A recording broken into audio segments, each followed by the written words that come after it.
మన ప్రియమైన నీలా పృథ్వీరాజ్ గారు 1997 జూలై 7వ తేదీన శ్రీ నీలా శ్రీనివాసరావు గారు మరియు శ్రీమతి నీలా కృష్ణకుమారి గార్లకు మొదటి కుమారుడిగా జన్మించి కుటుంబానికి అపారమైన ఆనందం మరియు ఆశీర్వాదంగా నిలిచారు.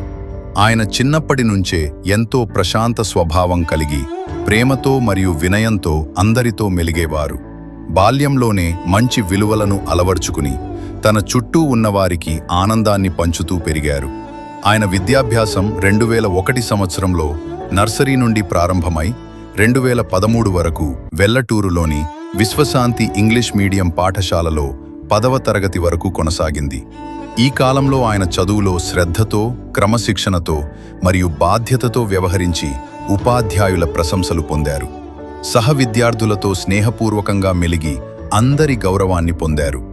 తరువాత 2013 నుండి 2015 వరకు భట్టిప్రోలులోని MRRAVS కళాశాలలో బైపీసీ విభాగంలో ఇంటర్మీడియట్ విద్యను అభ్యసించి తన భవిష్యత్తు లక్ష్యాల కోసం దృఢమైన పునాది వేసుకున్నారు. ఆ సమయంలో ఆయనలో ఉన్న పట్టుదల మరియు కృషి ఆయనను ముందుకు నడిపించాయి.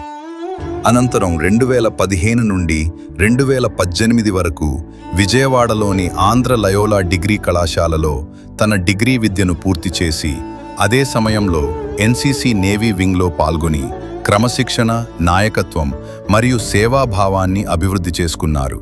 ఆయన జీవితంలో ఆ దశ ఆయన వ్యక్తిత్వాన్ని మరింత బలంగా తీర్చిదిద్దింది. తరువాత 2019 నుండి 2021 వరకు హైదరాబాద్లోని ఉస్మానియా విశ్వవిద్యాలయంలో పోస్ట్ గ్రాడ్యుయేషన్ పూర్తి చేసి తన జ్ఞానాన్ని మరింత విస్తరించుకుని సమాజంపై అవగాహన పెంచుకున్నారు. ఈ సమయంలో ఆయనలో సమాజానికి సేవ చేయాలనే తపన మరింతగా పెరిగింది. 2021 సంవత్సరం నుండి ఆయన సివిల్ సర్వీసెస్ లక్ష్యంగా పెట్టుకుని కఠినంగా శ్రమిస్తూ తన కలలను సాకారం చేసుకోవడానికి ప్రయత్నించారు. అదే సమయంలో 2021 మార్చి 14వ తేదీన ఆయన బాప్తిస్మం స్వీకరించి తన జీవితాన్ని పూర్తిగా దేవునికి అంకితం చేసి ఆధ్యాత్మిక మార్గంలో నడవడం ప్రారంభించారు. ఆ రోజు నుండి ఆయన జీవితంలో ఒక గొప్ప మార్పు చోటు చేసుకుని దేవునిపై ఆయన విశ్వాసం మరింత బలపడింది. 2022 సంవత్సరంలో ఆయన ఆరోగ్య సమస్యలను ఎదుర్కొన్నారు. వైద్య పరీక్షల్లో క్యాన్సర్ 3వ దశగా నిర్ధారణ అయినప్పటికీ ఆయన భయపడకుండా దేవునిపై సంపూర్ణ విశ్వాసంతో నిలిచారు. వైద్యులు ఆశలు తగ్గించిన సందర్భంలో కూడా ఆయన ధైర్యాన్ని కోల్పోలేదు. దేవుని కృపతో ఆయన జీవితంలో అద్భుతం చోటు చేసుకుని ఆయన జీవితం కొనసాగింది. ఈ సంఘటన ఆయన విశ్వాసానికి ఒక గొప్ప సాక్ష్యంగా నిలిచింది.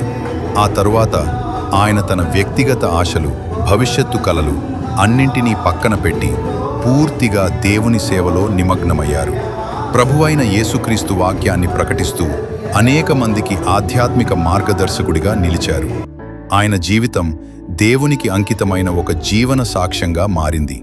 ప్రతి మంగళవారం మరియు శుక్రవారం ఆయన గ్రామంలోని యువతను ఒకచోట చేర్చి చెడు అలవాట్ల నుండి దూరంగా ఉండేలా దేవుని వాక్యాన్ని బోధిస్తూ ప్రార్థనలు చేసేవారు.